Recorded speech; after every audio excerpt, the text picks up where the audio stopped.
of the arguments over the future of home computing is, will we add computing power to our television sets, or will we add TV capability to our personal computers?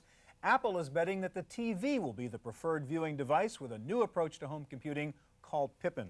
Mark, we've got a Pippin right over here, and when you just look at it, it kind of looks like a video game console. You've got it plugged into a TV set, you've got a kind of game controller, but it is a lot more than that, isn't it? That's right, Stuart. The Pippin platform is being positioned by Apple as a new media appliance for access to a vast array of interactive content, whether it be on CD-ROM, learning titles, education, self-help, reference, but also an excellent online services and World Wide Web access device. Now, how can I do all this stuff with just a little game controller like this? Well, many CD-ROM titles and interactive titles are in fact point and click. Yeah, I mean, so you do have a mouse or trackball built in. That's right. I mean, in your living room, you don't have a horizontal surface to run a mouse. It's not convenient, so we've built an inverted mouse, if you will, okay. But one that's also more palatable for game environments.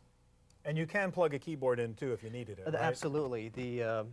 The structure of the Pippin is such that you can plug any ADB device, in this case Apple keyboards or other third parties, into the receptacle, and then you have access to text. All right, let's look at two of the main things it does. I mean, it is a multimedia Mac, if you will, right? So you've got a CD-ROM in there, and I could just play a typical game with my kids or whatever. That's right. The consumer would take a CD-ROM for the application that they wanted to play or work with, and simply put it in the device. All right. And so that's your little CD-ROM slot in there. That's correct. It's a 4X CD-ROM drive, very capable technology. It is a PowerPC-based engine. And here we see a very popular title for the 3 to 5-year-old bracket of Roterbund's Living Books, Dr. Seuss. They say it's PowerPC based. What about the operating system? Is this using the Mac OS? Well, it's a version of the Mac OS. It's really Pippin OS because it's slightly different. It is, in fact, smaller than a normal Macintosh OS, and it's pressed on every Pippin CD. The experience is booted from the CD. All right, and a Pippin CD will run on a Mac or run under Windows? That's right. It will certainly run on a Mac, which means that immediately there are literally millions of playback machines that can play Pippin titles. And if it's a multi-mode title that's included a Windows version or DOS version, it would run in there. Okay, now the other thing this does is it lets me use it as an internet terminal, basically, right? So would you show me how I'd use this to log onto the net and surf the web and all that stuff? Sure, let's head over here. We'll get out of this title. It's probably important to note, of course, that this is being displayed on a television set, which has different technical challenges than an RGB monitor in the computer space. And we've done a lot of work in hardware to try and minimize flicker and overscan and things that would come that's into why I'd play. like to see what the web looks like and the resolution of a TV set.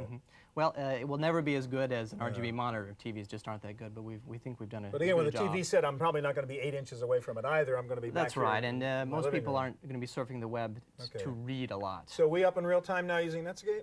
We're booting in. We'll be in real time here with Netscape. Okay. Yeah, let's get to the...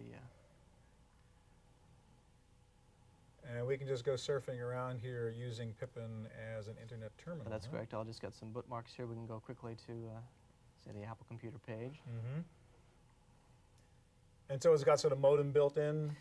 The modem either can be built in as a Geoport compatible device, which means that a Geoport pod can be added to it. In this case, our first licensee, which is Bondi Corporation, who announced earlier this week that they will begin shipping the device in Japan next week, in fact, is bundling a modem with the device. Okay, what about storage? I take it there's no storage in here. There's some storage. There's 128K of flash memory, so it's non-volatile, but it's great for So you can store simple things, bookmarks. Bookmarks for the internet and preference files for the game and where you left it.